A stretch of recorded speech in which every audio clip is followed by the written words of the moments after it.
El capítulo 2, como habrá notado, trata sobre el cumplimiento de aquella promesa que habían conocido los Talmidim desde los días de Yohanan Amadbil. Realmente la promesa viene desde la época de los profetas, realmente desde la Torá.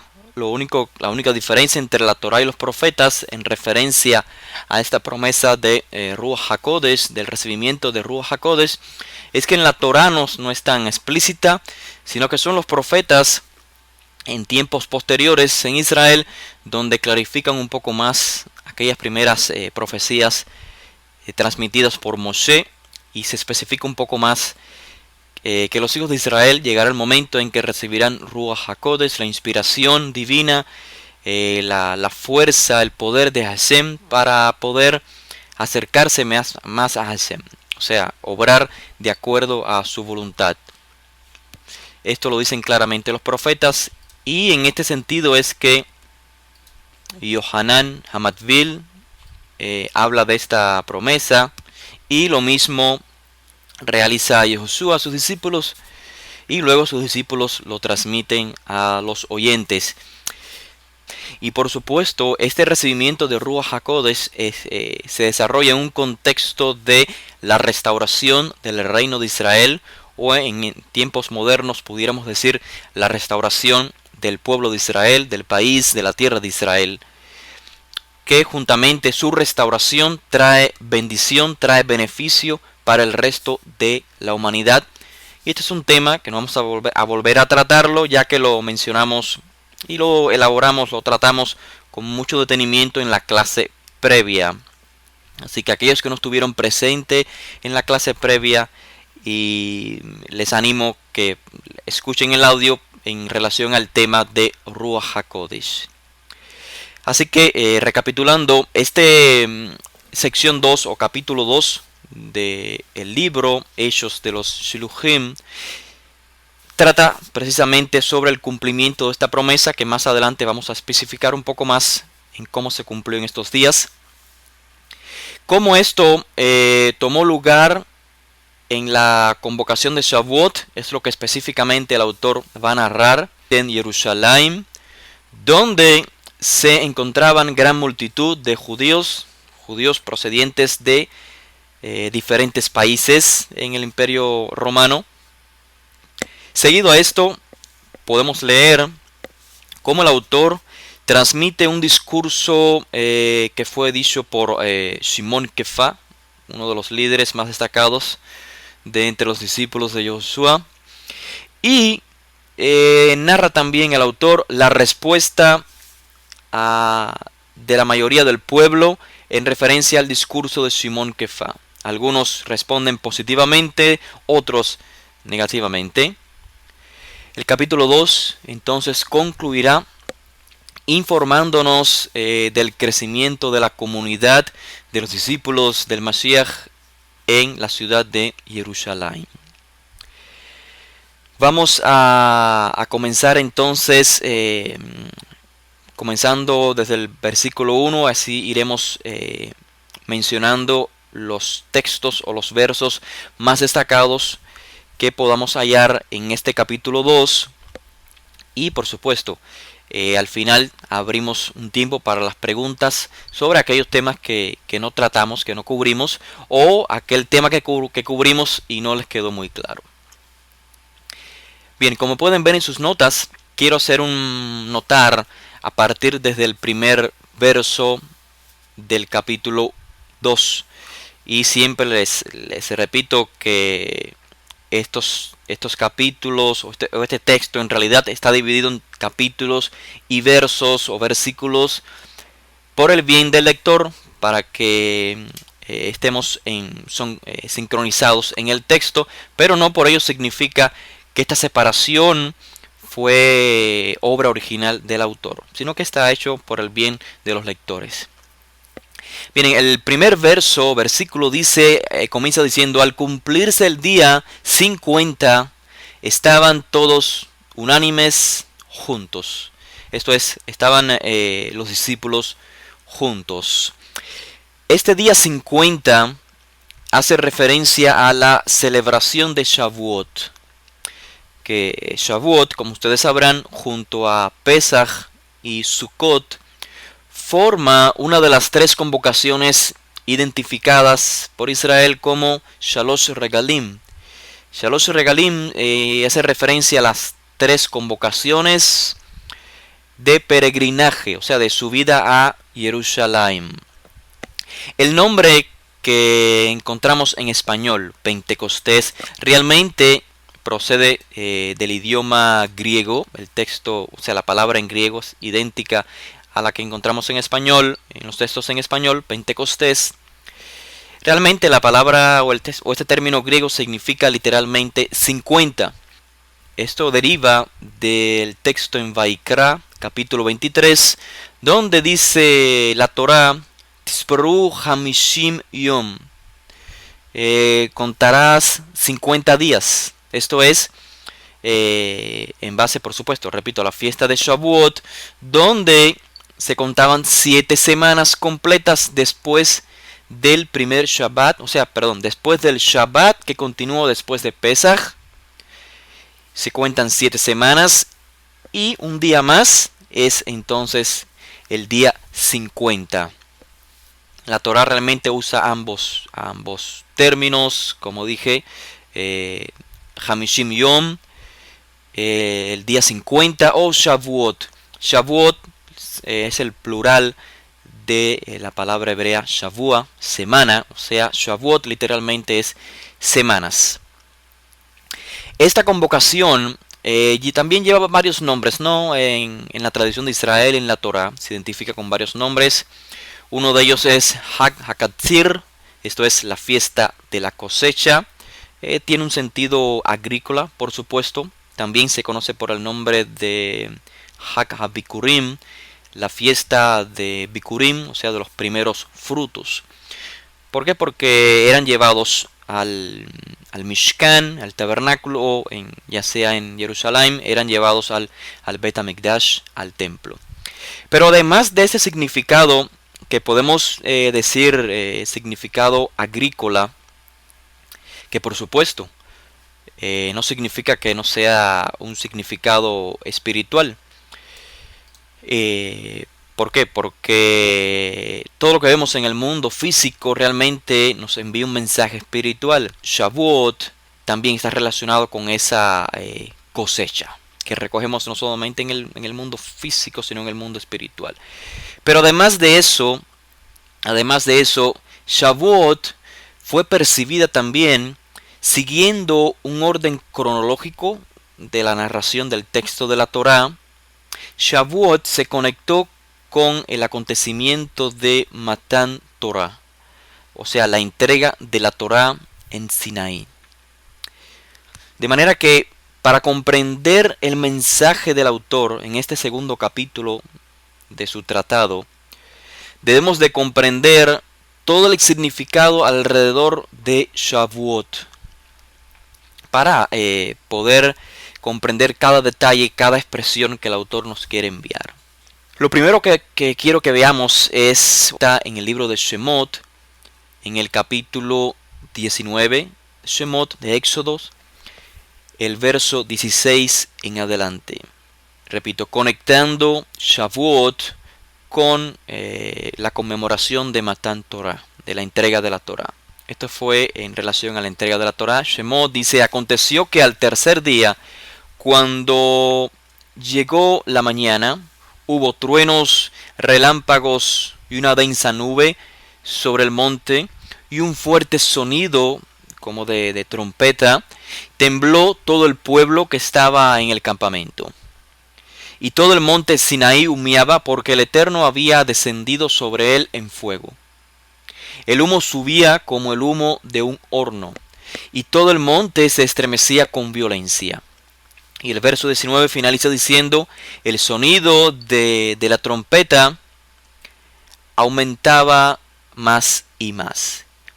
Estoy leyendo Shemot capítulo 19, el verso 16 al 19. Básicamente, entonces, podemos ver que hubieron tres características en Matan Torah. A la hora de entregar la Torah hubieron tres características o tres señales. Una de ellas es un gran sonido, luego fuego o forma de fuego, porque como les decía, este fuego no es el fuego que nosotros conocemos, es como el fuego de la zarza en Sinaí cuando Hashem llama a Moshe. Es un fuego que no consumía. Ese es el mismo fuego que apareció precisamente en Har Sinaí nuevamente. Y también se habla de una tercera característica, el habla comprensible para el ser humano. O sea, sonido, un gran sonido, fuego y un habla comprensible para el ser humano. Ahora, estas tres características se vuelven a presenciar en Shavuot en el primer siglo, y es el mensaje que nos quiere transmitir el autor. Cito entonces el verso 2 al 4 de este capítulo 2 del libro de Hechos de los Shilujim, y dice el texto: y de repente vino del cielo un ruido como el de una ráfaga de viento impetuoso que llenó toda la casa donde estaban sentados, y se les aparecieron lenguas repartidas como de fuego o en forma de fuego, que se asentó sobre cada uno de ellos. Y todos fueron llenos de Ruach HaKodesh, o de inspiración divina, y comenzaron a hablar en diferentes lenguas según la inspiración les daba habilidad para expresarse. Así que notamos otra vez cómo el autor refleja estas tres características que tomaron lugar en Matan Torah, las repite ahora en Shavuot en el primer siglo. Un gran sonido, dice, de repente vino del cielo un ruido como el de una ráfaga. Luego también ocurrió fuego cuando fueron repartidas los lenguajes, y de esto vamos a hablar posteriormente. Y finalmente nos habla también el autor de un habla inteligible, un habla que puede ser comprendida por el ser humano. Si viene por inspiración, pero es comprendida por el ser humano. Esto se manifestó en Shemot o en el Matan Torah, cuando se entregó la Torah, cuando Hashem dictó la Torah, y ahora en Shavuot, en el primer siglo, se manifiesta a través de el habla de los discípulos, siendo ellos medios de transmisión de un mensaje de origen divino. Ahora, ¿cuál es el mensaje que nos quiere enviar el autor haciendo esta conexión con Shavuot en el primer siglo y Matan Torah en el libro de Shemot? Nos quiere transmitir que ahora en Shavuot se estará recibiendo otra Torah, una nueva Torah. No, no es el sentido, sino que la misma manifestación divina que tomó lugar en Matan Torah, en Har Sinaí, se está repitiendo ahora años después. No porque se nos está entregando otra Torah, sino porque se está entregando Ruach HaKodesh. Esto es la inspiración divina, o sea, el medio a través del cual podemos vivir esa Torah que fue entregada en Sinaí. Y esto fue lo que dijeron los profetas. Como decía al principio de la clase, veamos por ejemplo, como pueden ver en sus notas, voy a leer la cita. Me refiero a Yehezkel 36, el profeta Ezequiel, capítulo 36, de los versos 26 en adelante. Dice el profeta de parte de Hashem: Lev Hadash, un corazón nuevo les voy a entregar, Ruach Hadashah, una nueva Ruach, y les daré un corazón de carne, y pondré dentro de ustedes mi Ruach, mi inspiración, y haré que anden en mis estatutos y guarden mis juicios. Podemos ver entonces claramente la conexión. ¿Para qué es la Ruach HaKodesh? ¿Qué sentido tiene en relación a Shavuot, la misma época que fue entregada la Torah? La Ruach HaKodesh es la que nos ayuda, por medio de ella podemos inspirarnos y podemos entonces vivir de acuerdo a los Hukim y los Mishpatim, o sea, de acuerdo a las Misfot, de acuerdo a las instrucciones de la Torah. No solamente Yehezkel nos habla de esta realidad, sino que también el profeta Irmiyahu, capítulo 31, de los versos 30 en adelante, nos habla al respecto, y voy a leer algunas de las secciones más sobresalientes. Dice aquí que vendrán días, dice el Eterno, en que haré un nuevo pacto con la casa de Israel y con la casa de Judá. Y resalta, no conforme al pacto que hice con sus padres en el día que los tomé de la mano para sacarlos de la tierra de Egipto, pacto que dejaron sin efecto. Aclaro, no está diciendo Irmiyahu que va a entregar una nueva Torah, sino un nuevo pacto. Hay que hacer una diferencia entre lo que es pacto y lo que es una Torah. El pacto es una alianza, un acuerdo, y la Torah son los términos de ese pacto. Así que tengamos noción de esta diferencia. Por eso es que sigue diciendo Irmiyahu Hanaví, dice, sino que este es el pacto que haré con la casa de Israel. O sea, ¿cuál es la diferencia del pacto que haré con la casa de Israel en comparación con el pacto que hizo con nuestros ancestros? Dice, pondré mi Torah dentro de ellos y en sus corazones la escribiré. O sea, la misma Torah. Este es el nuevo pacto. Pondré mi Torah dentro de sus corazones. Allí la escribiré. O sea, la nueva alianza, la Brit Hadashah, en palabras de Ezequiel, el profeta, se manifiesta cuando la inspiración de Hashem mora dentro de los hijos de Israel. Y según Irmiyahu Hanaví, Jeremías, la nueva alianza se manifiesta cuando la Torah sea colocada en el interior de los hijos de Israel. Ambas ideas hablan de un mismo concepto, pero expresada en diferentes palabras. La capacidad de vivir de acuerdo a la voluntad de Hashem por naturaleza propia. Esta es la esencia de la Brit Hadashah, según está explicada por diferentes profetas, en este caso Yehezkel y también Irmiyahu. De esta manera entonces podemos comprender que el cumplimiento de las palabras de Yehezkel Hanaví e Irmiyahu Hanaví no son una repetición del suceso en Sinaí, o dicho de otra manera, lo que está tomando lugar en Shavuot en el primer siglo no es una repetición del suceso en Sinaí, sino que podemos decir que realmente sobrepasa el suceso en Sinaí en objetivo. O sea, se cumple la meta por la cual se nos fue entregada la Torah. Y en ese sentido, el suceso en Jerusalén, en Shavuot, en el primer siglo, tiene mayor importancia en el sentido, o sea, hablando objetivamente. Así que no lo veamos simplemente como una repetición. O sea, el profeta dijo, no será conforme al pacto que hice con sus padres en el día que los tomé de la mano para sacarlos de Egipto. Donde el pacto fue que los hijos de Israel, nuestros ancestros, dijeron, haremos, escucharemos y haremos. Esa fue la idea, pero eso no se logró. O sea, esto fue lo que rompió el pacto, cuando no se cumplió con la Torah.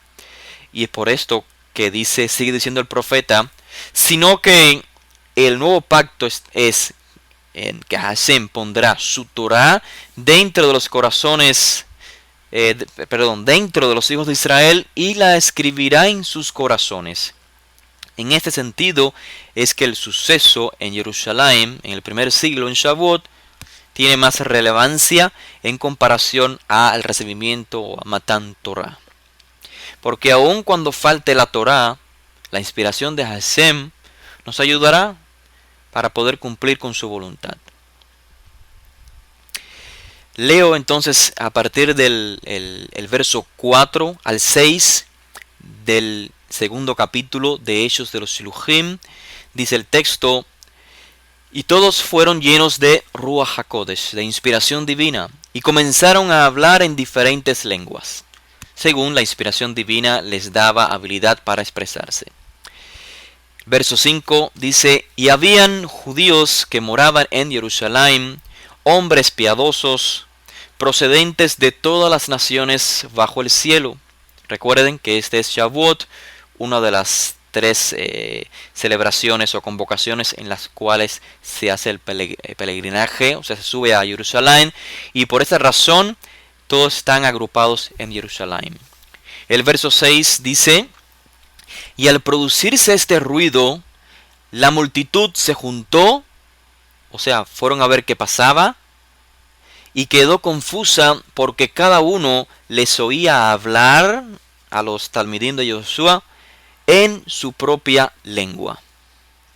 Así continúa la narración y vemos que el versículo 12 nos dice que algunos estaban atónitos y perplejos, preguntándose qué quiere decir este evento que ha tomado lugar.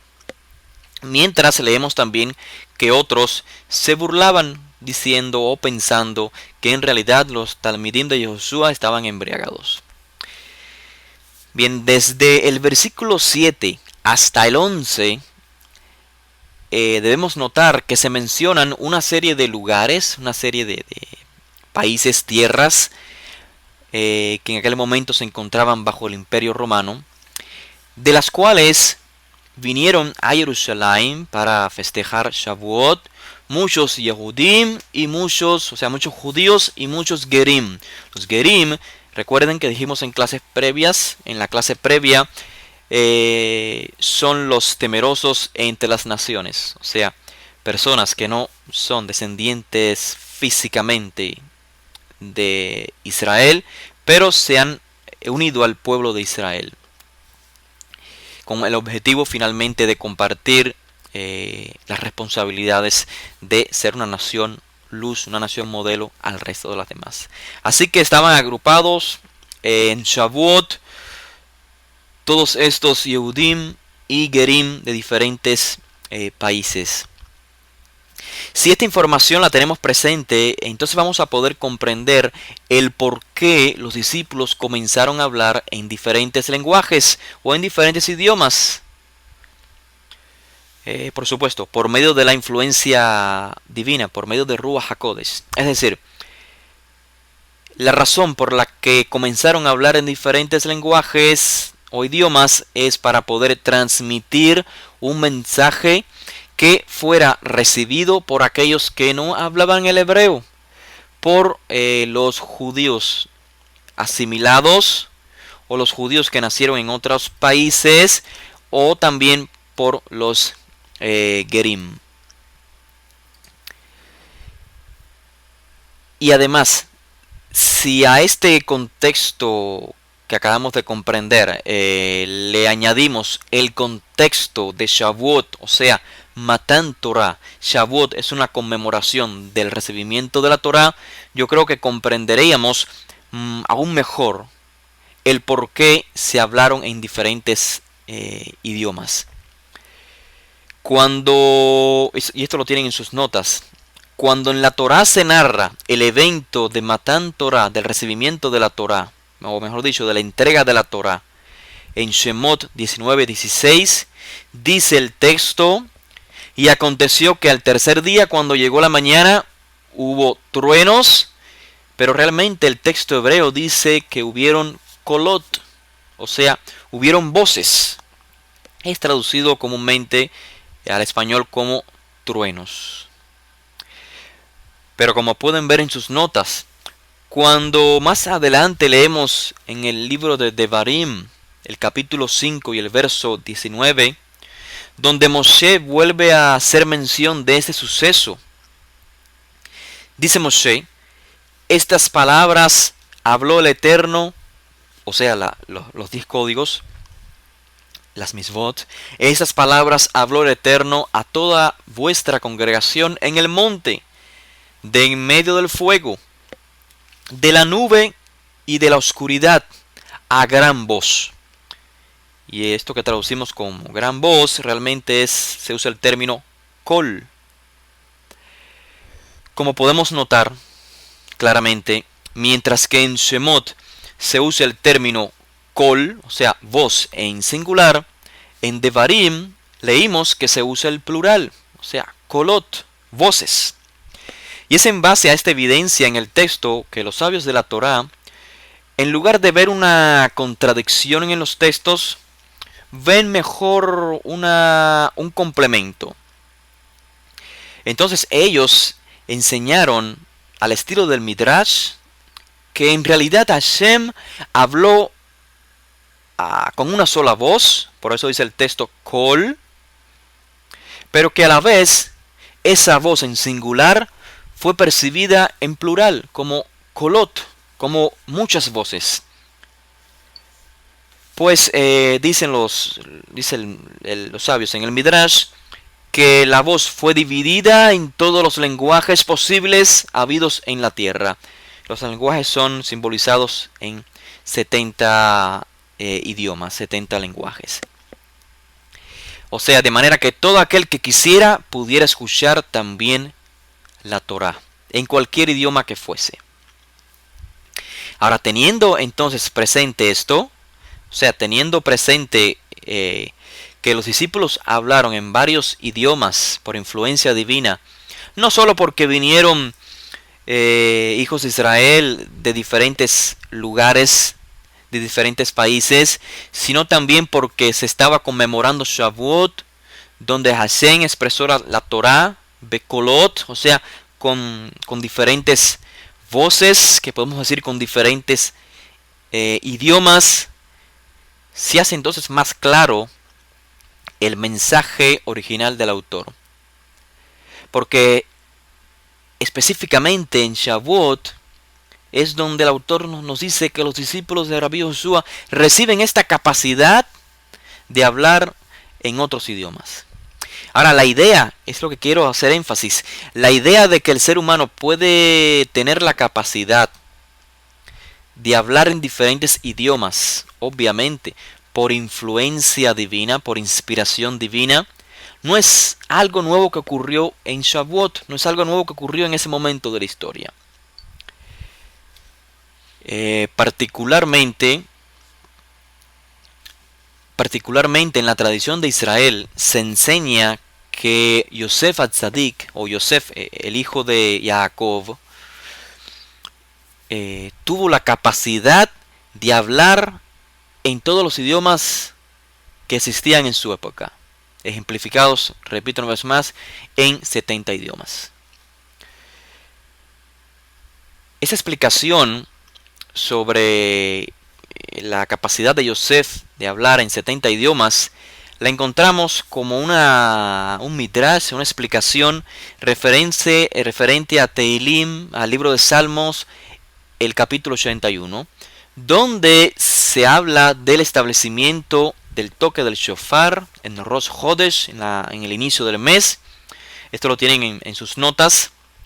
Dice el texto, Tehilim 81:5, Hashem estipuló el toque del shofar y dice que lo ha constituido por testimonio en Yosef, pero es el texto Yosef, el nombre más completo de Yosef. Cuando salió por la tierra de Egipto, donde dice, oí un idioma que no entendía. Entonces, comentando sobre este texto de Tehilim, o en base a este texto de Tehilim, donde dice que Yosef escuchó un lenguaje que no entendía, leemos en la Gemara que Yosef recibió efectivamente el don de poder saber varios idiomas. Yosef nos dice la Gemara, fue separado de su familia, separado de su lenguaje, de su hábitat, fue separado totalmente de la sociedad y fue hecho prisionero en un calabozo. Pero en lugar de que esto provocara crisis, problemas, lamentaciones en Yosef, dice que en Yosef estaba impregnada la divinidad, la inspiración de Hashem.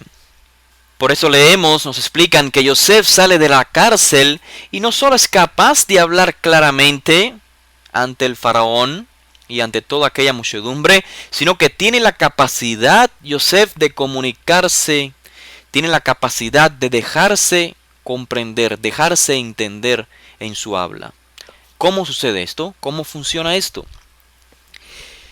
En el tratado talmúdico Sotá, en la página 36b, se registran las palabras de un rabino, Rabbi Jia ben Abba, quien dice en nombre de Rabbi Yohanan que cuando el faraón dijo a Yosef, nadie levantará su mano ni su pie sin tu permiso en toda la tierra de Egipto. Entonces, cuando los astrólogos del faraón escucharon esto, se molestaron y exclamaron, ¿pondrás sobre nosotros a alguien que fue comprado por una simple 20 piezas de plata? Pero el faraón les dijo que él discernía en Yosef características de realeza. A lo que los astrólogos del faraón contestaron, en ese caso entonces, Yosef debe conocer los 70 lenguajes. Dice el texto entonces en la tradición que el malaj Gabriel, el ángel o el mensajero Gabriel, vino y enseñó a Yosef los 70 lenguajes. Por supuesto, el malaj Gabriel, para aquellos que no lo conocen, simboliza realmente la inteligencia divina activa. O sea, es la manifestación de la inteligencia divina en nuestro mundo. Ahora, cuando aquellas personas en Jerusalén, en Shavuot, escucharon todo esto y se preguntaron, ¿qué es esto que ocurre? Leemos que el autor dice que entonces Shimon Kefa dijo, esto es lo que fue dicho por medio de Joel Hanaví. Y entonces el autor cita las palabras de Joel y dice, y sucederá en los últimos días, dice Elohim, que derramaré de mi ruaj sobre toda carne, y vuestros hijos y vuestras hijas profetizarán, y vuestros jóvenes verán visiones, y vuestros ancianos soñarán sueños. Y aún sobre mis siervos y sobre mis siervas derramaré mi ruaj en esos días, y profetizarán. Y mostraré prodigios arriba en el cielo, y señales abajo en la tierra. Sangre, fuego y columna de humo. El sol se convertirá en tinieblas y la luna en sangre, antes que venga el día grande y glorioso del Eterno.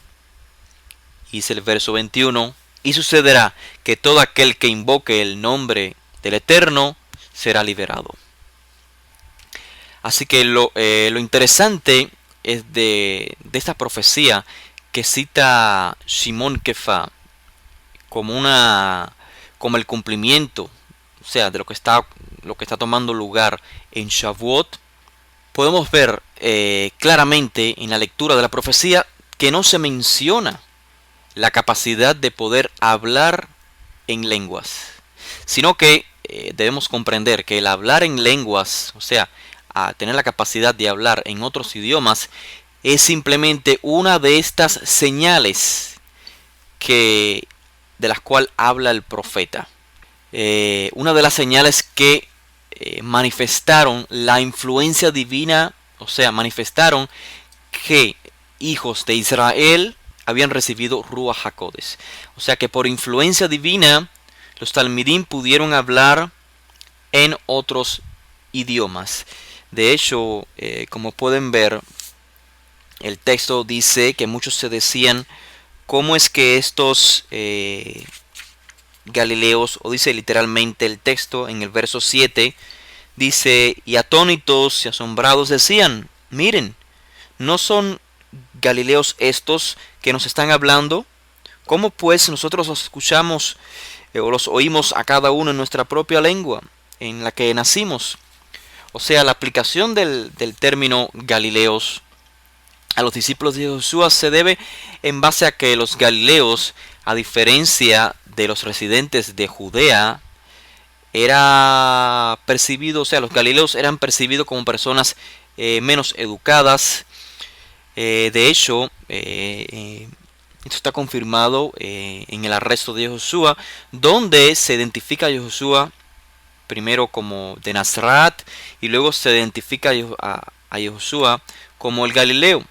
Cuando se le pregunta a Simón Kefá en el momento del arresto, diciéndole, tú también eres uno de la compañía de este hombre, de este profeta de Galilea. Y también se le dice porque se te puede conocer por tu habla. Esto está confirmado también en el Talmud. En estos momentos no recuerdo la cita donde se habla de esta, podemos decir, esta forma típica de hablar de los galileos, donde no ponían precaución en la pronunciación de la Ain, de la letra Ain, la letra Aleph, o de las letras, o sea, son letras brutales como la Het. Es una crítica que encontramos en el Talmud, una crítica también que encontramos en los escritos de los primeros discípulos, y en base a ella también podemos leer acá en el libro de Hechos cómo se asombran de que galileos pueden hablar en otros idiomas si ni siquiera tienen la capacidad de pronunciar exactamente o correctamente el hebreo como los residentes en Judea. Entonces, repito, cuando leemos la profecía de Joel que cita a Simón Kefá, no notamos que se especifique la capacidad de hablar en lengua, sino que la manifestación de tener la capacidad de hablar en otros idiomas es simplemente una de las tantas señales que manifiestan que en realidad se posee Ruach HaKodesh o se posee la influencia divina. Esto tomó lugar, o sea, la capacidad de hablar en otro idioma tomó lugar en aquel momento de la historia. No es algo que se tiene que repetir, no es algo que sin lo cual, sin la capacidad de poder hablar en varios idiomas, signifique que la persona no posee Ruach HaKodesh o que no está siendo influenciado por la divinidad. Antes de comentar la cita de Joel más a fondo o más específicamente, quiero crear un contexto para que comprendamos las palabras de Joel en su contexto real. Y este contexto lo quiero crear en base a las citas que previamente hicimos, las cuales tienen ustedes en las notas. Las citas de los dos profetas, Yehezkel y Irmiyahu. Ambos anunciaron el momento en que los hijos de Israel recibirían Ruach HaKodesh en algún momento de la historia. Y ambos profetas conectaron este evento con los días del Mashiach, con la redención de Israel, con la restauración, mejor dicho, de Israel. Quizás a muchos de ustedes les han hecho preguntas que apuntan a un rechazo en la mesianidad de Josué en base a que si Josué fuese el Mashiach, ¿por qué no se han cumplido todas las profecías? O sea, aquellos que rechazan la mesianidad de Josué de Nazaret piensan que la aplicación de estos textos proféticos que acabé de citar, Ezequiel 36 y Jeremías 31, que estos textos están sacados de contexto. Lo repito, Ezequiel 36 nos habla, dice el profeta, que Hashem dará un nuevo corazón y una nueva ruach y colocará la Torá dentro de los hijos de Israel. Son las citas que previamente leímos. Y el por qué los que rechazan la mesianidad de Josué dicen que estos textos están sacados del contexto cuando quieren ser aplicados al Mashiach es muy sencillo de comprender y quizás justificable, ¿no? Por ejemplo, nos dicen, ¿cómo pueden citar Ezequiel 36, donde dice que Hashem dará nuevo corazón y nueva ruach, diciendo que esto ya tomó lugar en el primer siglo, cuando en realidad si leemos Ezequiel 36 en un verso anterior al cual Ezequiel dice, les daré un nuevo corazón, o para ser más específicos, el verso donde Ezequiel dice, les daré un nuevo corazón y nueva ruaj, se encuentra en el capítulo 36 y el verso 26, pero en el verso 25 y 24, o sea, anterior a que el profeta especifique que Hashem dará un nuevo ruaj, vemos que, o sea, todavía no ha tomado lugar la redención. Quiero leerlos para que entendamos mejor. Por ejemplo, Ezequiel 36, verso 24. Dice el profeta, porque os tomaré de las naciones, os recogeré de todas las tierras, y os llevaré a vuestra propia tierra, y os rociaré con agua limpia, y quedaréis limpios de todas vuestras inmundicias, y de todos vuestros ídolos os limpiaré. Entonces, o sea, después que el profeta dice que Hashem va a recoger a los hijos de Israel de entre todas las naciones, entonces después es que viene el verso 26 y dice, les daré un nuevo corazón y nuevo ruaj, y nuevo ruaj pondré dentro de ustedes. En otras palabras, lo que plantean los oponentes a la mesianidad del Mashiach o de Yahushua el Mashiach es que antes de recibir ruaj, la inspiración de Hashem, Israel debe ser recogido de todas las naciones. O sea, debe finalizar el exilio y solo entonces Hashem dará su ruaj. Y como esto no ha ocurrido aún, o sea, Israel no ha sido recogido de todos los rincones de la tierra, aún no ha finalizado el exilio, entonces, si esto no ha ocurrido, si los discípulos de Rabbi Yoshua dicen que ya se puede recibir Ruach HaKodesh, están entonces invirtiendo la profecía, están manipulando el contexto de la profecía. Lo están haciendo para justificar que Yahushua sí puede ser el Mesías, aunque no haya finalizado el exilio. Y repito, a primera vista pareciera tener mucho sentido este planteamiento. O sea, si seguimos el orden de las palabras del profeta, pareciera tener sentido. Primero dice el profeta, Hashem nos recoge de todas las tierras donde fuimos esparcidos y luego nos da Ruach Hadashah. Por supuesto, ese no fue un planteamiento sincero o no fue un planteamiento basado en estudio, basado en la honestidad, basado en la búsqueda de ser leales con la verdad, sino que ese planteamiento es un planteamiento que solo busca descalificar la mesianidad de Rabbi Yoshua. Para evidenciar esto que estoy diciendo, veamos el orden de las palabras del profeta Ezequiel ya en el próximo capítulo. Me refiero a Ezequiel 37 y el verso 14. Dice Ezequiel, y pondré mi espíritu en vosotros y viviréis, y os haré reposar sobre vuestra tierra, y sabréis que yo, el Eterno, hablé y lo hice. Repito, y pondré mi espíritu en vosotros y viviréis, y os haré reposar sobre vuestra tierra.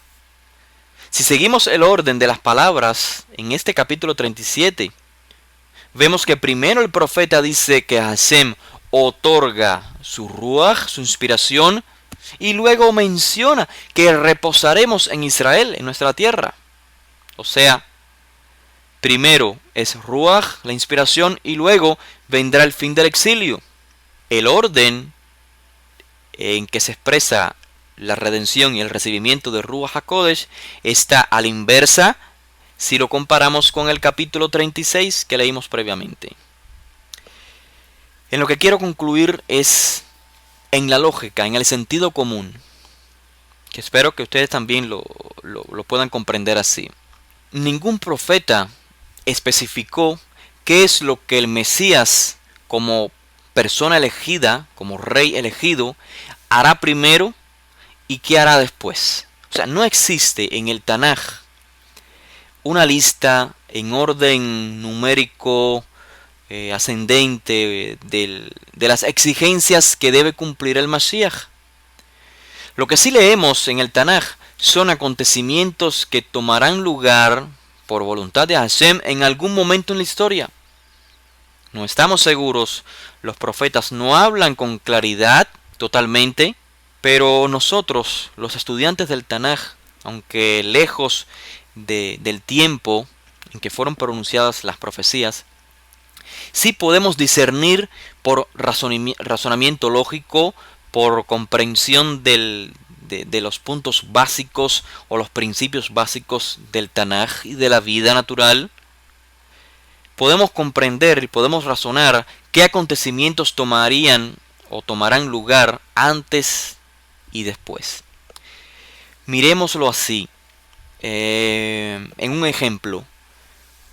Cuando ha habido un disgusto, una discusión, un gran problema entre un padre y su hijo, a tal grado que el padre tuvo que expulsar a su hijo de la casa, y ahora, pasado el tiempo, pasados los años, el hijo desea reconciliarse con el padre, desea regresar a casa, ¿qué es lo primero que debe suceder para que esta relación vuelva a unirse? ¿Qué es lo primero que debe suceder? ¿Que el padre busque y traiga a la fuerza a su hijo a la casa? Por supuesto que no, esto no funcionaría. Si no hay una reconciliación previa, si no hay una solución al problema previo, entonces volverán los problemas, volverán los disgustos, volverán los exilios una y otra vez. Es lo que ha pasado en nuestra historia y somos testigos de ello. Repite entonces otra vez, ¿qué es lo primero que debe suceder en una relación que se ha roto? ¿Qué es lo primero que debe hacer Israel para retornar del exilio?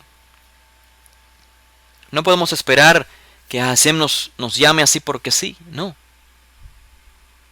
Primero debe haber una reconciliación, una solución al problema previo. Hay que reparar la relación que se rompió. En otras palabras, tiene que haber teshuvah, tiene que haber un retorno con arrepentimiento. ¿Y cuál es este proceso de la teshuvah en el mundo hebreo? En sus notas les he transmitido 5 pasos básicos a través de los cuales se puede lograr la teshuvah, el retorno. Y si lo comprendemos, entonces podemos comprender a su vez los acontecimientos proféticos en relación al Mashiach y a la redención de Israel, cómo tomarán lugar, qué tomará lugar primero y qué tomará lugar después. El primer proceso o el primer paso que debe tomar lugar en la teshuvah o en el retorno es Hakarat Hahet. Hakarat Hahet es poder reconocer haber cometido una transgresión. No puede haber una reparación o una reconstrucción o un arreglo con nuestro Padre que está en los cielos si primero no reconocimos haber cometido un error. Luego viene Haratá. Haratá es el segundo paso, es el arrepentimiento, es el remordimiento. No solamente reconozco que cometí un error, porque mucho lo podemos hacer, pero ¿cuántos nos lamentamos o tenemos remordimiento por haber cometido un error? El tercer paso es vidui. Vidui es tener la capacidad de confesar la transgresión. Y no solamente al Eterno, sino a la persona, a nuestro prójimo. El cuarto paso es asivat hajet. Asivat es abandonar el error, abandonar el pecado.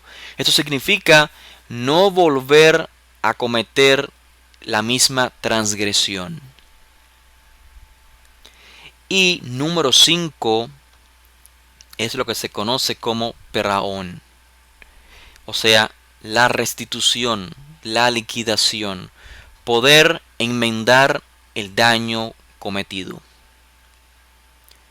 Así que este es el proceso en el cual tenemos que reflejarnos como hijos de Israel cuando estamos buscando la redención, cuando estamos buscando la restauración de nuestro pueblo como nación.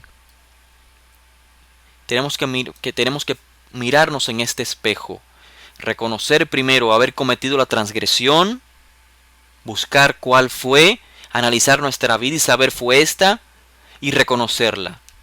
Y luego tener remordimiento, que es lo que se llama arrepentimiento, arrepentirnos sinceramente de haberlo hecho, luego confesar el error con la persona que haya sido, posteriormente tenemos que abandonar el error, no cometerlo una vez más, y esto es evidencia, nos da mucha fuerza cuando somos puestos a pruebas y pasamos esa prueba, o sea, no caemos en el error otra vez. Y finalmente, lo que da evidencia a los que ven es cuando restituimos, cuando pagamos la deuda, cuando reparamos el daño. Un remordimiento o un arrepentimiento es lo que buscamos, que traiga como consecuencia un cambio interno en los hijos de Israel. Esta es la única manera en que el hijo puede regresar, tal como Josué enseñó en la parábola. ¿Recuerdan? La parábola de un padre que tenía 2 hijos. Uno de ellos se quiso ir de casa. ¿Qué sucedió? Mientras el hijo está lejos, ¿qué hizo el padre? ¿El padre fue a buscarlo? No fue a buscarlo. El hijo reconoce, nos dice la parábola, reconoce la posición que tiene, reconoce la transgresión que ha cometido y se arrepiente, tiene remordimientos. Entonces va donde está su padre y confiesa la transgresión. Como dice la parábola, he pecado contra el cielo y contra mi padre. O sea, la confesión al Eterno y a la persona que ha dañado. Luego, lo que toma lugar después, que es evidenciar que ya se abandonó el error, que ya no se va a cometer más y que voy a restituir, es un segundo paso que ya será evidencia para los que quieran ver, pero desde el momento de la confesión ya la persona recibe el perdón. Así que, volviendo otra vez al contexto de la redención y los días del Mashiach. El Mashiach primero ha cumplido las profecías que garantizan el cumplimiento de las profecías postreras. Y es por esto que primero viene Ruach HaKodesh y posteriormente la recogida de los hijos de Israel en medio de las naciones. ¿Cómo pedimos paz mundial? ¿Cómo decimos el Mashiach no ha venido, no se ha manifestado porque no hay paz? ¿Cómo puede haber una paz exterior, siempre lo repito, si previamente no hay una paz interior? ¿Cómo 2 amigos que se pelearon pueden volver a ser amigos si primeramente no hay una reconciliación de adentro, del interior, que se manifieste luego en el exterior? ¿Quién es el que puede crear una paz exterior si primero no la creó en el interior? Para lograr una paz mundial, primero el ser humano necesita tener paz interna. Este es el modo de la redención. Y así podemos entonces comprender lo que el autor nos está diciendo en el capítulo 2 de Hechos. Capítulo 2 y el verso 38. Jisru bitsuvá. Retornen con arrepentimiento. Esto lo dice Shimon Kefá a todos aquellos que escucharon, que estaban evidenciando las maravillas que ocurrieron en Shavuot. Dice Shimon Kefá: retornen, sed sumergidos cada uno de vosotros en el nombre de Josué el Mashiach, para caparat avonot, para la expiación de las iniquidades.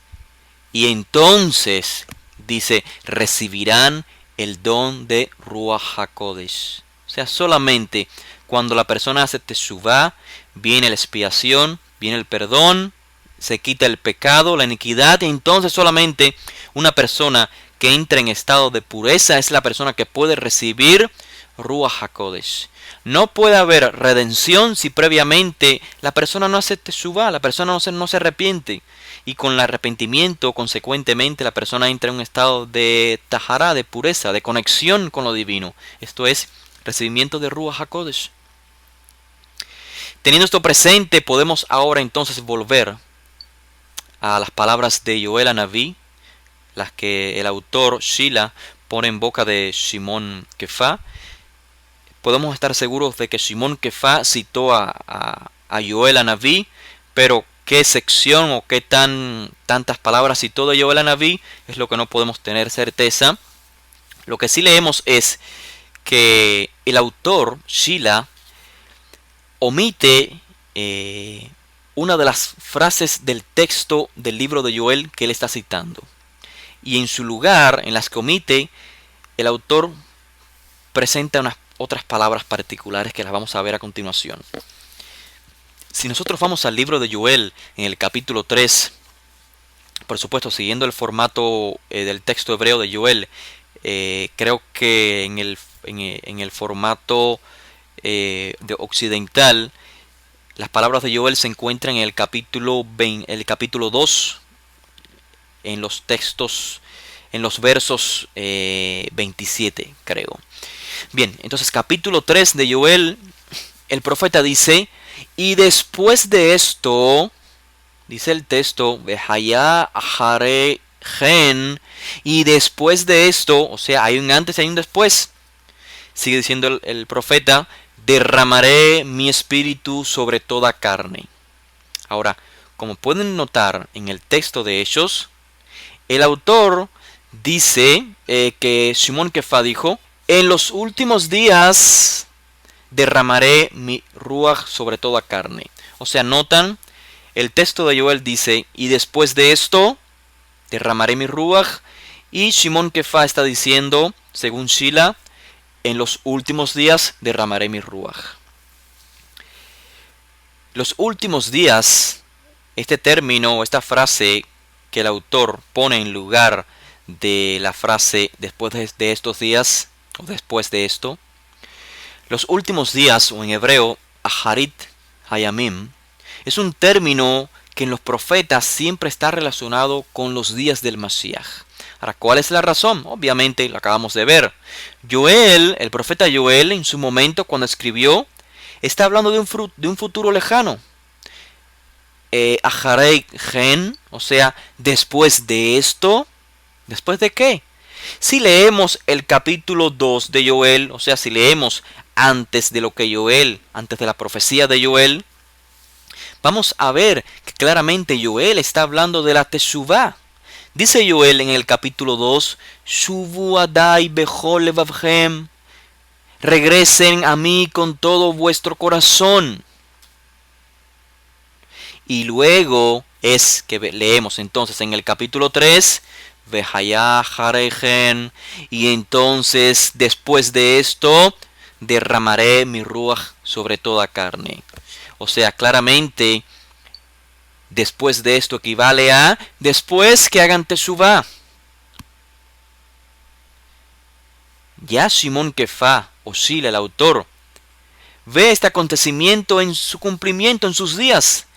Por esto es que el autor no transmite las palabras con que inicia la profecía Joel y después de esto, sino que pone la frase en los últimos días, porque realmente para el autor y para Shimon Kefá se están viviendo los últimos días, o sea, los días después de la Teshuvah. Aharit Hayamim. Aharit Hayamim son los días del Mashiach que ya han comenzado. Y esto nos confirma que la restauración del reino de Israel está condicionada, como acabamos de ver claramente. La restauración del reino de Israel espera por nuestra teshuvah, por nuestro acto de teshuvah y evidencia en nuestras buenas obras, como mencionamos en la clase previa. Por ello, la cita de Joel Hanaví finaliza con la oración, como también es citada por el autor de Hechos, que dice, y sucederá que todo aquel que invoque el nombre del Eterno será liberado. O sea, invocar el nombre del Eterno no es simplemente mencionar el nombre o saber el nombre del Eterno, sino que es un hebraísmo para comprender lo que es Teshuvah, invocar el nombre de Hashem. Quien logre apegarse a Hashem, o sea, quien logre la Teshuvah, será liberado. Y la conexión claramente entonces de este ciclo o de esta forma en que se pueden cumplir las profecías, no primero el fin del exilio y después Ruach HaKodesh, sino primero Ruach HaKodesh y después el fin del exilio, lo podemos ver claramente en la cita de Osea capítulo 3, el verso 4 en adelante. Leo brevemente, dice: porque muchos días estarán los hijos de Israel sin rey, sin líder, sin sacrificio. Después volverán los hijos de Israel y buscarán al Eterno su Elohim y a David su rey, y temerán al Eterno y a su bondad en los días, o en Ajarita Yamim, en los últimos días. Notamos entonces la forma en que sucederán los acontecimientos, como primero tiene que haber una acción de Teshuvah, y esto traerá consigo la redención física, o sea, el retorno a la tierra de Israel. No quiero retirarme sin contestar algunas preguntas, pero antes de ello también quisiera aclarar algo que es importante, porque es un texto que he sacado de contexto en muchas ocasiones. El texto, me refiero, es al verso 34 de este segundo capítulo de Hechos, donde, seguido a la cita de Joel, Shimon Kefá continúa su discurso y entonces hace mención del cumplimiento de la promesa de la restauración del reino de Israel, como esta fue declarada a todos los hijos de Israel y tomó lugar no en David, sino en un descendiente suyo. Entonces quiero leer realmente el verso 34. El verso 34 dice: porque David no ascendió a los cielos, pero él mismo dice: dijo el Eterno a mi Señor, siéntate a mi diestra. Y este es uno de los textos más mal interpretados. ¿Por qué? Porque una vez que el texto ya no se lee en hebreo, sino que la persona depende simplemente de una traducción al español, pierde de la esencia del texto. Realmente el el autor está citando palabras del Tanaj, y el texto dice: dijo Yod Hei Vav Hei a Adoní, a mi Señor, siéntate a mi diestra.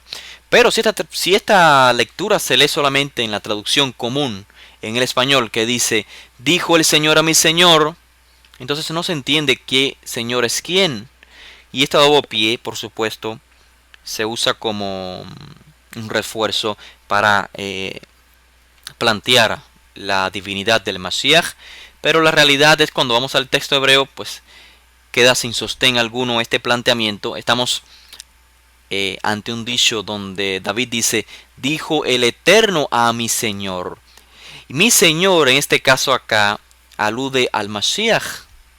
O sea, el Mashiach es mayor que David. Es el contexto de lo que quiere decir Shimon Kefá a la audiencia.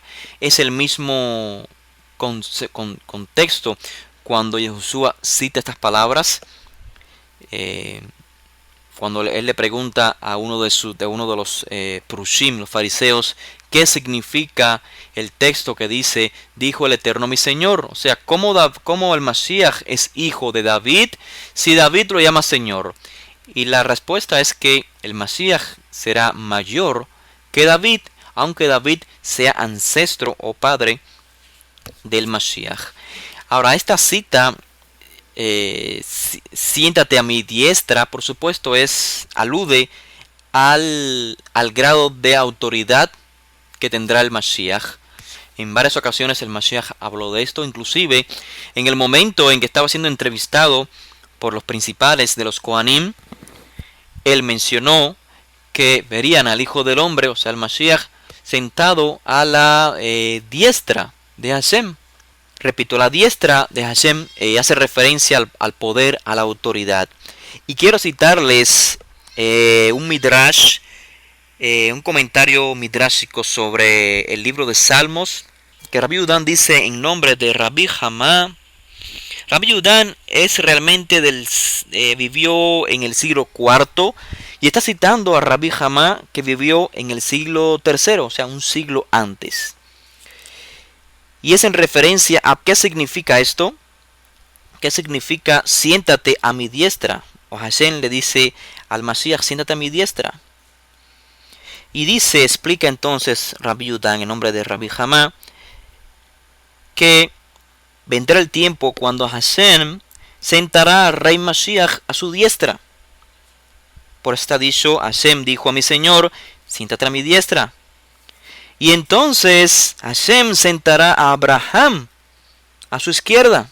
Y entonces Abraham preguntará, ¿cómo es que mi hijo, mi descendiente, se va a sentar a tu derecha y yo, que soy su padre, soy su ancestro, me siento a tu izquierda?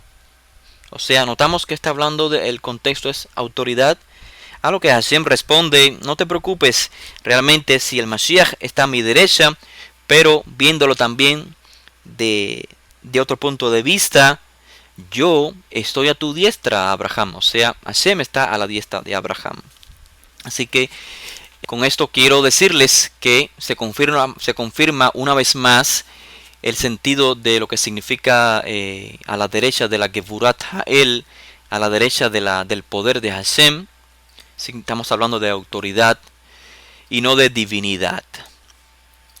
También quiero mencionar, antes de abrir el tiempo de las preguntas, mencionar un término que ha sido también mal comprendido, es la frase el partimiento del pan. El texto finaliza diciendo que día tras día los Shiluchim continuaban unánimes en el Beit HaMikdash, en el templo, partiendo el pan en los hogares, comían juntos con alegría y sencillez de corazón. ¿Qué significa partiendo el pan? Esto ha sido, repito, tomado como la Eucaristía, o sea, una práctica que se sacó totalmente de contexto por falta de conocimiento de algo que es muy sencillo, muy obvio en el mundo hebreo. ¿Por qué? Porque la frase el partimiento del pan es realmente una frase técnica que significa compartiendo la comida, cenando. ¿Por qué se usa el término partiendo el pan? Porque en la antigüedad, recuerdan, no se usaban los utensilios o los cubiertos para comer, sino que se comía con el pan. Así que lo primero que se hacía en una cena de una familia hebrea, lo primero que se hacía después de la verajá es partir el pan.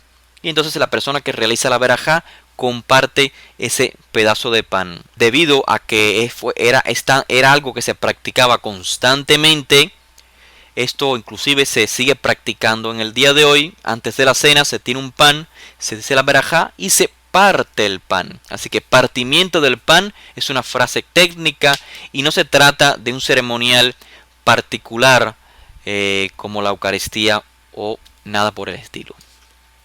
Habiendo aclarado esto, entonces quisiera tomar algunas preguntas de ustedes. Sé que quedaron varios versos sin mencionar.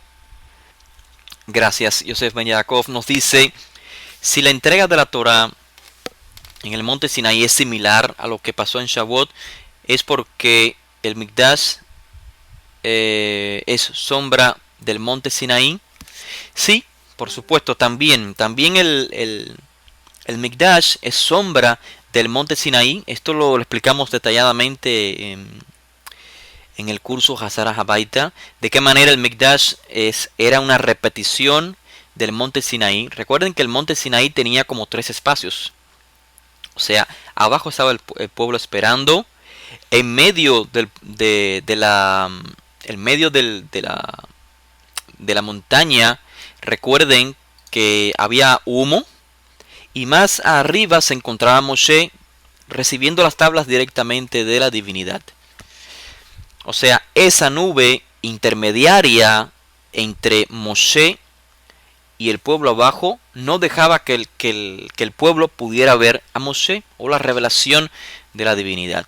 Y esto mismo se vuelve a repetir en el Mishkan o en el Mikdash, en el santuario. Recuerdan, el Mishkan o el Mikdash, el Beit HaMikdash está dividido en tres partes. Afuera está el pueblo, el atrio, los sacrificios.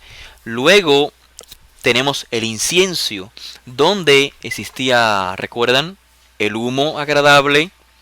Y más adentro entonces es donde estaban guardadas las dos tablas en el Aron HaKodesh, en el arca sagrada. Así que de esta manera los Bnei Israel tendrían presente aquel suceso que experimentaron en Sinaí. Muy interesante su pregunta, Yosef.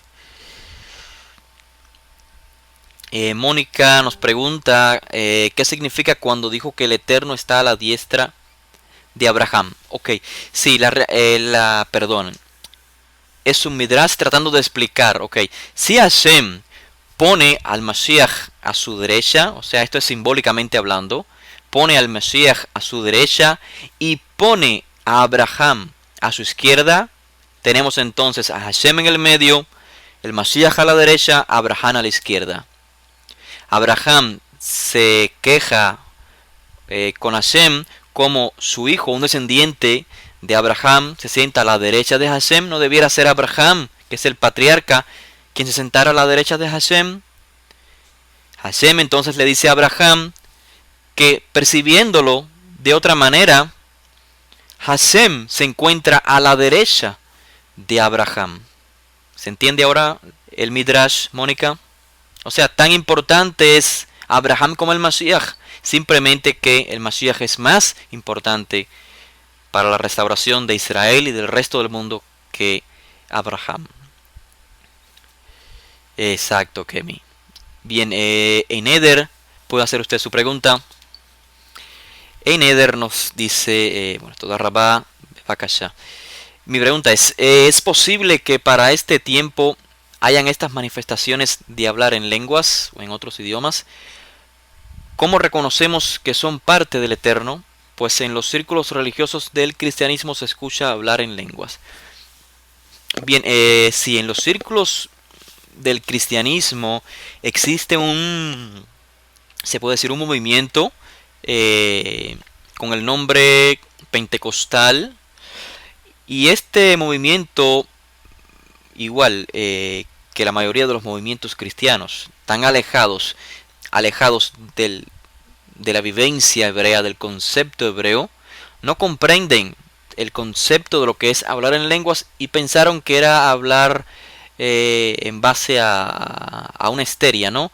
A un éxtasis, y comenzar a gritar o a hablar cosas que no tienen sentido simplemente por la emoción. Y es esto lo que pensaron ellos que había ocurrido en Shavuot. Así que en base a eso es que se dan estos, digamos, momentos de histeria o no sé cómo definirlos, pero que nada tienen que ver con lo que es hablar en lenguas, que significa que por influencia divina pasa lo que se puede decir un milagro. La persona nunca estudió un idioma y de pronto comienza a hablarlo. Esto es el contexto de hablar en lenguas. En cualquier sección de los escritos de los primeros discípulos que querramos, ese es el contexto de lo que es hablar en lenguas. Es un don, es una capacidad que se entrega. Por eso se llama el don. O sea, es algo que se entrega. No es algo que se aprende, sino que es algo que se entrega, un don divino. Se puede tomar, o sea, se puede manifestar en nuestros días. O sea, de poder sí puede. Lo que sabemos es que no se da más. No se ha dado más. Es posible que se dé, pero no se ha dado más. Es algo que ocurrió en aquel momento. Es una de las manifestaciones que ocurrió en aquel momento. Recuerden que Ruach HaKodesh no está atado a tiempo y espacio. O más bien, la fuente donde proviene Ruach HaKodesh no está atada a tiempo y espacio. Así que ella se manifiesta en el mundo físico en base al contexto en base al entorno en que estemos viviendo, en base al siglo, a la época en que estemos viviendo. En aquel momento funcionó de esa manera, en estos momentos puede que funcione de otras maneras. Muy interesante su pregunta, Eneder, muchas gracias. Tenemos otra pregunta. Batsheba, Shalom, puede hacer su pregunta. Batsheba nos pregunta si los emisarios hablaron lenguas entendibles, ¿cuáles son las lenguas angelicales? Las lenguas no entendibles que practican el cristianismo como señal de Ruach HaKodesh no están en las escrituras. No están. Las personas que las hablan están siguiendo sus emociones solamente, correcto. Eso está comprobado inclusive científicamente. Es producto de la emoción, de la histeria. Así que nada tiene que ver esto con lo que está ocurriendo acá históricamente. Ahora, lo que usted especifica, lenguas angelicales, si eso es un contexto, es la expresión de lenguas angelicales o la lengua de los malajim, acá es uno de los escritos de Shaul que tiene un contexto en el cual él está hablando hipotéticamente, o sea, está haciendo una comparación entre lo que hablan los seres humanos y lo que pueden hablar los malajim, pero no es en sentido literal. O sea, pudiéramos traer el texto y comentarlo más explícitamente, pero no es el objetivo. Solamente le quiero transmitir a usted y a todos los que están escuchando que el contexto es en que Shaul lo dice hipotéticamente. O sea, ¿cuál es la lengua de los malajim? Siempre que los malajim se han presentado a los seres humanos, según el Tanaj, ¿qué lenguaje han hablado? El lenguaje de los seres humanos. Nunca han hablado un lenguaje en el cual no se les entienda. Porque realmente los malajim son manifestaciones de Hashem. Ellos solamente transmiten un mensaje de Hashem. Son fuerzas que se manifiestan en el mundo físico a través de una figura humana. Y pueden transmitir un mensaje. Es el objetivo. Son mensajeros. Pero cuando el término malaj se usa, se está haciendo referencia a otra dimensión. O sea, cuando Saúl, el contexto en que Saúl lo dice, que está en la carta dirigida a las comunidades en Corintios, si no me equivoco, donde hace un contraste en el lenguaje del ser humano y el lenguaje de los malajim, está hablando, hace un contraste en el lenguaje humano y lenguaje divino. Pero no es en el sentido en que el ser humano puede hablar un lenguaje divino que no existe. O sea, solamente algo hipotético. Espero haberme dado a comprender, Batsheba. Muy interesante su pregunta. Batsheba dice, entonces, ¿cómo sabemos que tenemos Ruach HaKodesh en nosotros? Bien, el poder hablar en otros idiomas por influencia divina no es lo que únicamente, o sea, no es la única evidencia que nos dice tenemos Ruach HaKodesh, no. O sea, se puede tener Ruach HaKodesh, que es la influencia divina, y esta se manifiesta en muchos aspectos. Y el aspecto mayor es en nuestra forma de ser. Como dice Saúl, en los frutos de Ruach HaKodesh: amor, paz, paciencia, benignidad, bondad, templanza. Además, esto es manifestación de que tenemos Ruach HaKodesh. Pero también se puede manifestar a través de la capacidad de poder hablar, de la capacidad de poder hacer milagros o cosas fuera de lo natural. Así que no es solamente evidencia de tener Ruach HaKodesh poder hablar en otros idiomas. Y repito, esto ocurrió en una época, no se sigue repitiendo. No necesariamente se tiene que repetir. Mónica, contestando su pregunta, que dice, podría decirse que son espíritus engañosos estas lenguas o lo que se llama lenguas que se hablan en los círculos cristianos. Depende de lo que signifique o que usted quiera decir con espíritus engañosos. Espíritus en el sentido de influencia, sí, están influenciados por emoción, por éxtasis, y ellos creen en un buen sentido que están haciendo algo, expresando algo espiritual, lo cual, o sea, espiritual en el contexto de la Torah, y no es así. Muy bien, no hay de qué, Batsheba, es un gusto.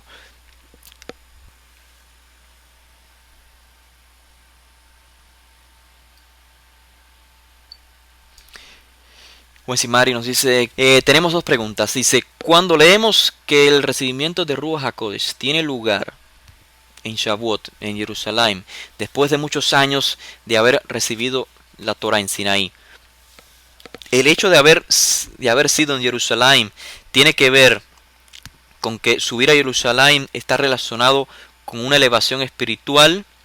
Sí, sí, exacto, así es. Y recordemos las palabras del profeta, que la Torá saldrá de Jerusalén. La palabra de Hashem saldrá de Jerusalén. Ki mi Sion tezé Torá utvar Hashem Jerusalén.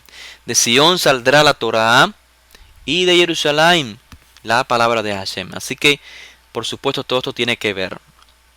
Jerusalén se puede decir que es la capital por excelencia de todo el mundo. Y número 2, su segunda pregunta dice: cuando Israel recibió Torá en Sinaí fue un hecho forzado por Hashem, correcto, mientras que los que estaban reunidos en Jerusalén recibieron Ruach HaKodesh porque ellos aceptaron seguir al Mashiach de Israel, correcto.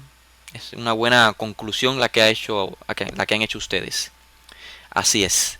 Ruach HaKodesh viene debido a la teshuvah, debido a un retorno genuino, completo, siguiendo los pasos que anteriormente citamos. Es la única manera en que la persona puede recibir Ruach HaKodesh de esta manera que la recibieron en Shavuot. Porque repito, como dije al inicio de la clase, hay otras maneras en que Ruach HaKodesh viene a la persona para inspirarle, influenciarlo, pero no de la misma manera en que tomó lugar en Shavuot en el primer siglo. Muy bien. Otra pregunta. Tenemos José William. Por favor, puedes realizar su pregunta. No hay de qué, Wensimari. Bevakasha. Sobre el derramamiento de Ruach que se profetizará, verán visiones. Esto es algo que se da en este momento. Por supuesto, y sí, profetizar no es necesariamente hablar de el futuro, sino que profetizar o un profeta es una especie de maestro que tiene, por decirlo así, un sexto sentido. O sea, tiene la capacidad de comprender el futuro debido a que tiene una percepción muy abierta. Y por supuesto, ver visiones es similar a la capacidad que tiene el profeta o el Naví. Realmente todo lo que menciona Joel no podemos descartarlo. Son manifestaciones de Ruach HaKodesh en la persona. Ahora, no significa que todas ellas van a tomar lugar en una persona, sino que la manifestación de Ruach HaKodesh,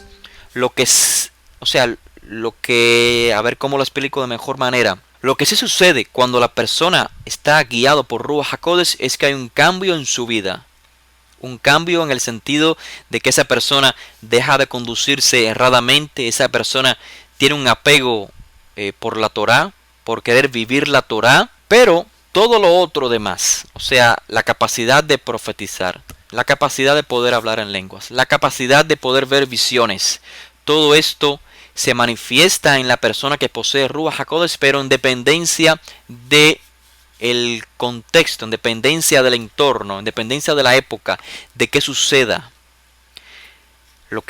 Eso puede venir y puede ir, en dependencia de la época. Lo que siempre estará perenne en nosotros es lo que dijo el profeta Ezequiel y Jeremías: pondré la Torá dentro de ustedes y haré que guarden mis jukim, los mishpatim. O sea, haré que vivan de acuerdo a la Torá por iniciativa propia. Lo que hace la Torá es transformar el corazón del ser humano para que viva de acuerdo a la voluntad de Hashem. Esa es lo que principalmente, primordialmente, hace la influencia divina en el ser humano. Muy importante su pregunta, José William. Muchas gracias. William Pastora, puede realizar su pregunta. No hay de qué, José Williams. Williams Pastora nos dice: profeta levantaré de en medio de tus hermanos. Exacto, está escrito en Devarim, en Deuteronomio, y dice: y el que no lo oyere a tal profeta será desarraigado de su pueblo. Profeta tiene que ser de la casa de Israel. El profeta, realmente los profetas expresan en el espíritu de la Torá. Recordemos que hubieron profetas antes de que la Torá fuera entregada. Así que realmente todo todo profeta habla de acuerdo al espíritu de la Torá. Y quien conoce la Torá es el pueblo quien le fue dado la Torá. Existen otros profetas que son por supuesto profetas falsos, pero que de igual manera pueden estar influenciados por, como decía anteriormente, no recuerdo el nombre, lo que se conoce en español como espíritus engañosos, que realmente son influencias engañosas. O sea, existe el poder del mal, existe el poder del bien. Los Nevi'im de Israel se conducen de acuerdo a los poderes del bien, que es la influencia divina de Ruach HaKodesh, de Hashem, y los profetas del mal se inclinan a las malas influencias que también existen. Ruach Tumá, o sea, un sentimiento de impureza y demás, como era la práctica de Balaam. Pero inclusive podemos ver que inclusive Bilam habla en nombre, o sea, Hashem habla a través de Bilam, y en este sentido Bilam se convierte en un profeta. El término profeta en hebreo quizás nos aclara un poco más la mente. Profeta en hebreo es Naví, del término Navá, o sea, de traer. El Naví es alguien que trae. ¿Qué es lo que trae? Trae un mensaje. También el Naví en su raíz más antigua es Niv, que significa exponer, hablar. Así que el Naví es alguien que habla, que trae un mensaje. Pues, por supuesto, un mensaje divino. O un mensaje que puede percibir de acuerdo a la influencia divina sobre él. Así que son muy aclaratorias estas preguntas. Muy bien. Rebeca, ¿tiene usted alguna pregunta? Puede realizarla, por favor. Restituir el daño. Bien, cuando dije restituir el daño, en el caso de que una persona haya cometido un error, me refiero, por ejemplo, el simple hecho de, por ejemplo, si ofendemos a alguien en presencia de otras personas, ¿cómo podemos restituir ese daño? Cuando frente a las mismas personas que ofendimos a nuestro compañero, reconocemos el error, o si, dado el caso que se nos prestó un utensilio para usarlo, dañamos el utensilio y nosotros éramos responsables del mismo, entonces tenemos que restituir ese utensilio, tenemos que pagar el dinero al dueño o tendremos que comprarle uno nuevo. Ese es el sentido, Rebeca. Creo que fui claro. No hay de qué. Es algo que se espera en el proceso de la teshuvá, que la persona repare el daño, pero no debe ser un requisito para que podamos aceptar a la persona que hace teshuvá. O sea, podemos aceptar a la persona que hace teshuvá en el momento en que él se arrepiente y pide perdón, como enseñó el Mashiach. No tenemos que esperar a que la persona repare el daño y que evidencie que no está cometiendo ese pecado más otra vez. O sea, perdonarlo de igual manera. Perdonarlo es una cosa y recibirle es otra cosa. Así que hay que tener siempre todo muy claro. ¿Alguna otra pregunta? Miriam dice una pregunta. Dice, en la iglesia cristiana, por ejemplo, percibía lo que una persona había hecho y al hablar con esa persona me confesaba que había pasado por eso que yo percibía. También he orado por personas y han dado testimonio de haber sido sanadas. También envié mensajes a personas que justo les estaba pasando eso. ¿Todo eso es obra de Ruach HaKodesh? Sí, por supuesto es obra de Ruach HaKodesh. Cualquier persona, la persona no tiene que ser religiosa o asistir a algún lugar para estar influenciado por Ruach HaKodesh. La persona que es buena, que da buenos frutos, esa persona está siendo influenciada de alguna manera por Ruach HaKodesh.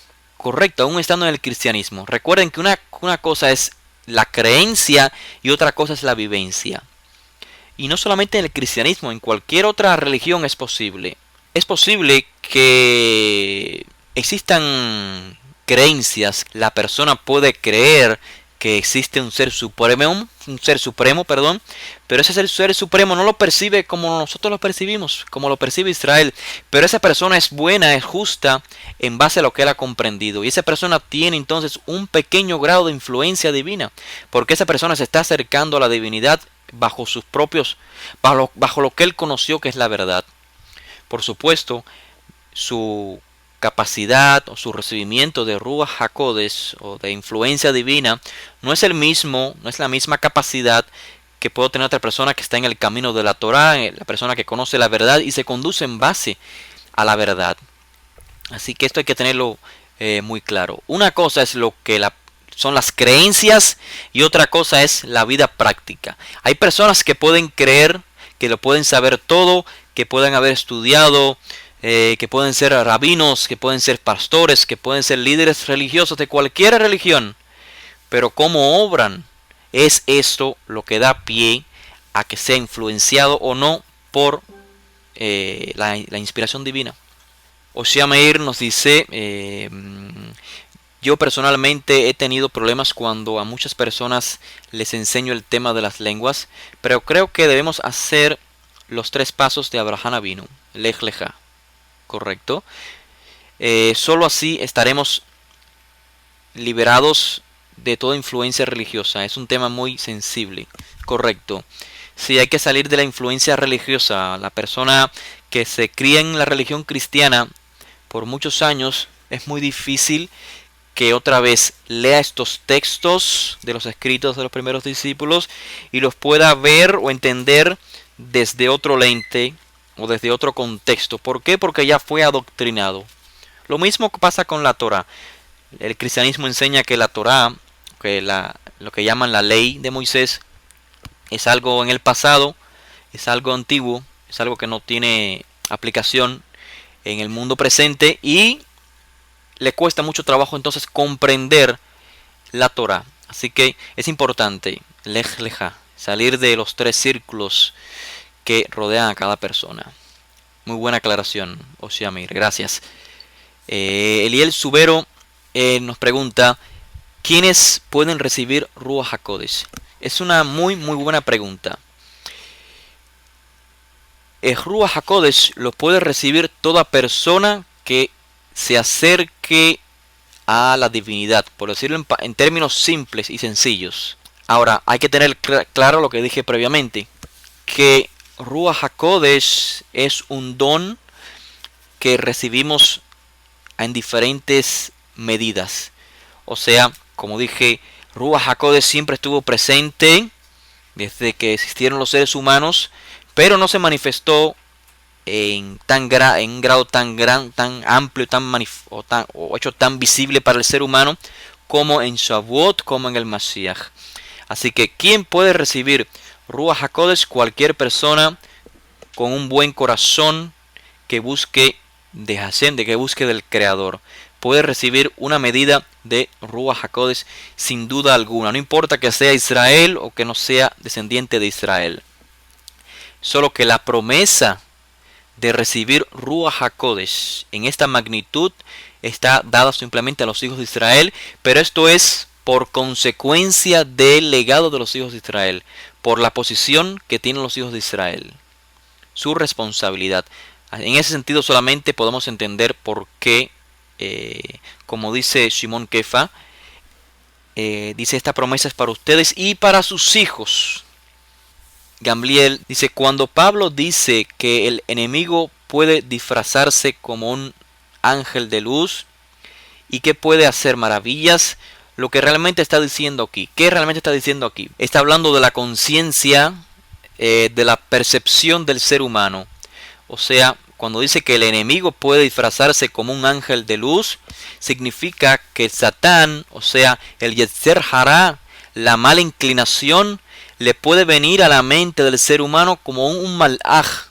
Un malaj es un enviado por Hashem, pero un enviado de luz. Dice, puede ser que el ser humano quiera justificar su mala actitud y en su mente quiera divisar a un malaj, a un ángel de luz, cuando realmente es el enemigo.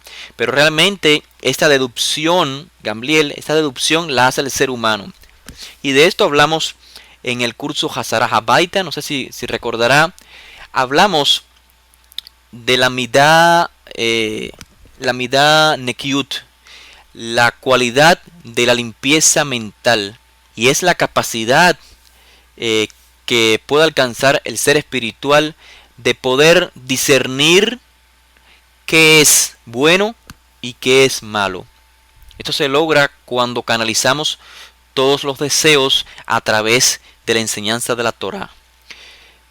Dijimos que el ser humano tiene gran capacidad en su mente, en su intelecto, de poder justificar una mala acción. O sea, de él mismo querer, o sea, pensar por él mismo de que la acción que ha hecho mala o de la acción que él va a hacer, que en el fondo sabe que es mala, la tiene que hacer porque se me ha dado esto o aquel medio y tengo que hacerlo. O sea, el ser humano tiene esta gran capacidad de hacerlo.